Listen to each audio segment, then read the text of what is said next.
Ancaman perang baru bisa terjadi antara Amerika Serikat, AS, dan Jepang.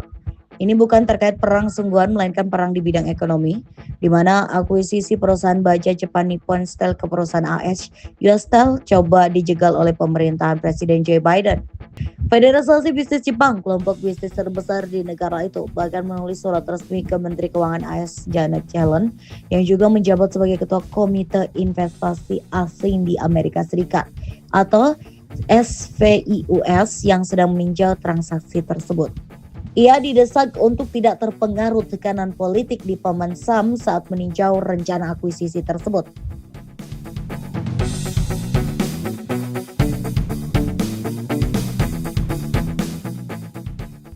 US Steel sendiri kini mengalami masalah keuangan dan kemungkinan bisa melakukan penutupan kantor pusat dan pabrik di Pennsylvania jika kesepakatan diblokir.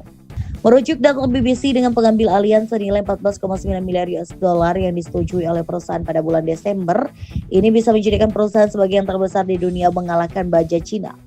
Namun Biden memberikan peringatan sejak pekan lalu, menyebut kesepakatan akuisisi bisa menimbulkan resiko keamanan nasional dengan merugikan industri baja Amerika. Partai-partai besar di AS yang kini berlaga di pemilu presiden Republik dan Demokrat berikut calon presidennya, Donald Trump dan Kamala Harris, juga menentang rencana bisnis ini.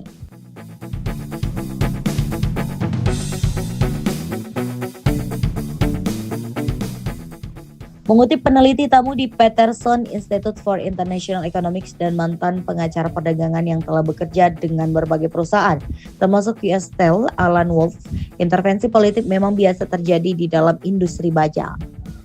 Lebih dari 20 tahun yang lalu misalnya, perlindungan untuk baja AS juga dilakukan Presiden George W. Bush yang dikenal sebagai seorang pedagang bebas.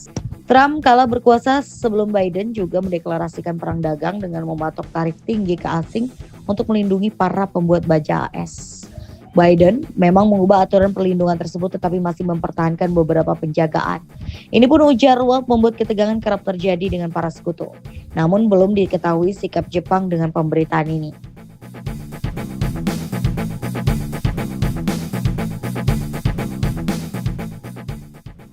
Hingga 2020, CFIUS sebenarnya secara resmi hanya memblokir 5 investasi asing di negeri itu.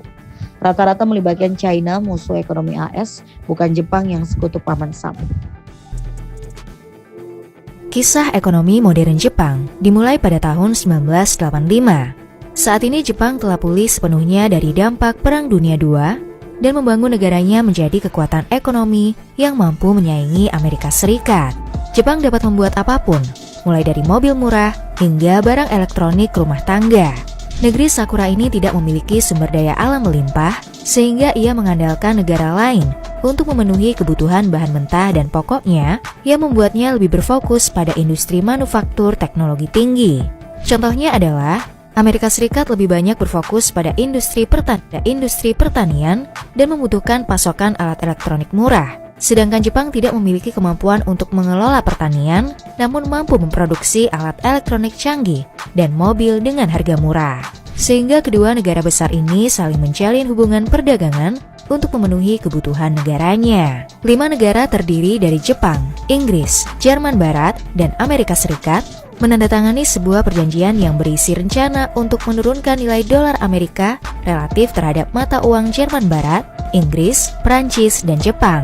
Perjanjian ini ditandatangani pada tahun 1985 di Plaza Hotel New York, yang kemudian membuat perjanjian ini diberi nama The Plaza Accord. Jika nilai dolar Amerika menurun, maka warga Amerika akan memiliki daya beli yang lebih kecil untuk produk luar negeri, dan warga negara lain akan memiliki lebih banyak daya beli untuk barang-barang Amerika. Sebenarnya Jepang tidak menyetujui isi perjanjian ini, namun Jepang membutuhkan tarif pajak rendah untuk barang impornya ke Amerika. Dalam hal ekspor-impor, Jepang menjadi negara yang paling bergantung karena lebih banyak mengimpor bahan hasil pertanian dari Amerika, sedangkan Amerika hanya mengimpor mobil murah Jepang.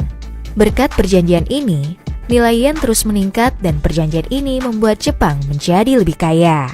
Keberhasilan ekonomi Jepang pada tahun 1980-an tidak berlangsung lama dan mulai mengalami stagnasi. Kehancuran real estate dan pasar saham di awal tahun 1990-an membawa Jepang ke dalam posisi yang sulit. Bank-bank besarnya mengalami resiko gagal bayar, kekayaan pebisnis mulai menguap, dan gaya hidup masyarakat yang dulunya boros menjadi lebih berhemat.